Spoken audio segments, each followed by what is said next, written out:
हम लोगों ने यहाँ पे मौका मुआयना किया है और लोगों से पूछताछ की है। उसमें 10+ राउंड फायर हुए हैं। थैंकफुली कोई भी हताहत नहीं है इसमें। महिलाएं सुरक्षित है नहीं भाई, इतनी बेस फायरिंग भी बहुत मायने रखती है। शुगर है कि कोई अभी मतलब खत्म नहीं हुआ, लेकिन इन सब चीजों के लिए भी सरकार को जागना बहुत जरूरी है।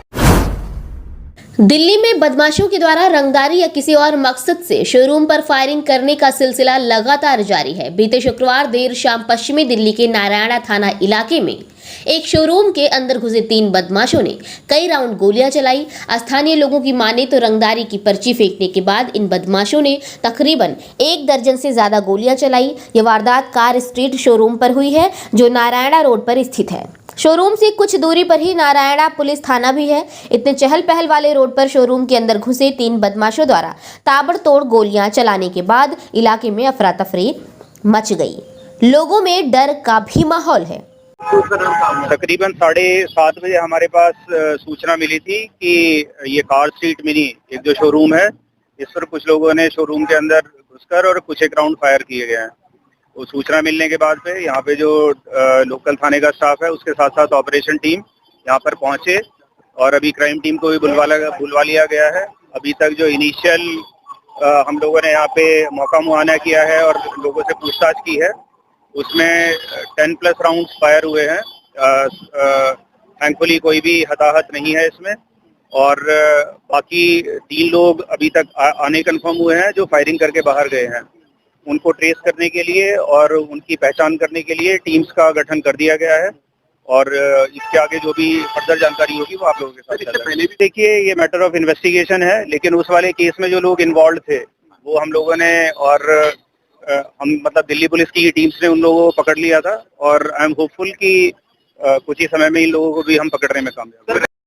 उसके बारे में कंप्लेनेंट से पूछताछ करी गई है। इनको ये कह रहे हैं कि कुछ एक मिस कॉल और मैसेजेस आए तो हैं, लेकिन अभी उनका वेरिफिकेशन और उनमें किस तरह की इनसे अगर कोई चैट एक्सचेंज हुई है तो क्या हुई थी, वो अभी जानकारी इनसे इकट्ठा करना पड़ा। ठीक है, तभी मुकदमा दर्ज करके और जांच कर ली गई थी और अभी उस घटना से इसको सीधे जोड़ना, that would be a part of investigation. अगर उससे संबंधित पाई जाती है तो उस तरह से इन्वेस्टिगेशन को आगे बढ़ाएंगे और अगर ये एक इंडिपेंडेंट इंसिडेंट है तो इसकी इन्वेस्टिगेशन इंडिपेंडेंट। तो कंफर्म हुआ है 3 लोग अंदर आए हैं और इनके अनुसार फायरिंग भी तीनों ने ही की है, but that is a matter of verification as of now. तो जो फोकस है वो ये है कि इनको थोड़ा सा तसल्ली दी जाए और साथ ही मौका मुआयना पहले करवा रहे हैं, सो दैट जो भी एविडेंस यहाँ से मौके से इकट्ठा हो सकता है वो करा जाए।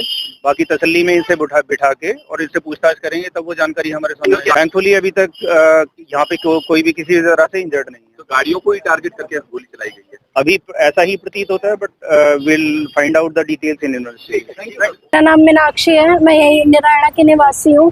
रोज रात में वॉक करने आते हैं इसी टाइम पर, तो अभी इतनी गाड़ियाँ देखकर और इतना रश देखकर थोड़ा अंदर से घबराहट हुई।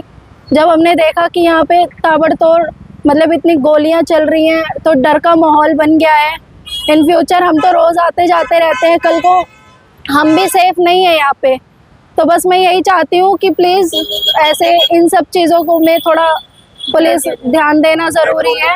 इस मामले में देखिए, हम पुलिस को क्या ही बोले, पर मैं इतना बस ये बता सकती हूँ कि इतना जो भी ये सीन हो रहा है, इन फ्यूचर कल को कहीं भी हो सकता है। तो प्लीज इन सब चीज़ों में अलर्ट जारी जरूर रखना चाहिए, क्योंकि हम तो महिलाएं सुरक्षित है नहीं भाई, इतनी बेस फायरिंग भी बहुत मायने रखती है। शुगर है कि कोई अभी मतलब खत्म नहीं हुआ, लेकिन इन सब चीज़ों के लिए भी सरकार को जागना बहुत जरूरी है। अभी तक की छानबीन में किसी के घायल होने की सूचना नहीं है। ये फायरिंग रंगदारी या किसी और मकसद से शोरूम मालिक को डराने के लिए की गई, ये अभी जांच का विषय है। गौरतलब है कि कुछ समय पहले भी तिलक नगर में भी इसी तरह से कार शोरूम पर फायरिंग कर कई राउंड गोलियां चलाई गई थी। सूत्रों की माने तो इस मामले में शोरूम मालिक से बड़ी रकम की रंगदारी मांगी गई थी। बदमाशों द्वारा कितने की रकम मांगी गई है, इस बात की अभी तक आधिकारिक पुष्टि नहीं हुई है, लेकिन बताया जा रहा है कि ये रकम 5 करोड़ है। फिलहाल घटना की सूचना मिलते ही पुलिस के आला अधिकारी और ऑपरेशन सेल के साथ क्राइम ब्रांच की टीम भी मौके पर पहुंचकर सीसीटीवी के आधार पर मामले की जांच शुरू कर दी है। साथ ही आरोपियों की तलाश की जा रही है, लेकिन राजधानी दिल्ली में इस तरह की घटना के बाद से ही इलाके के लोगों में डर का माहौल है। दिल्ली से भारत दर्पण टीवी के लिए सेजल प्रजापति की ये रिपोर्ट।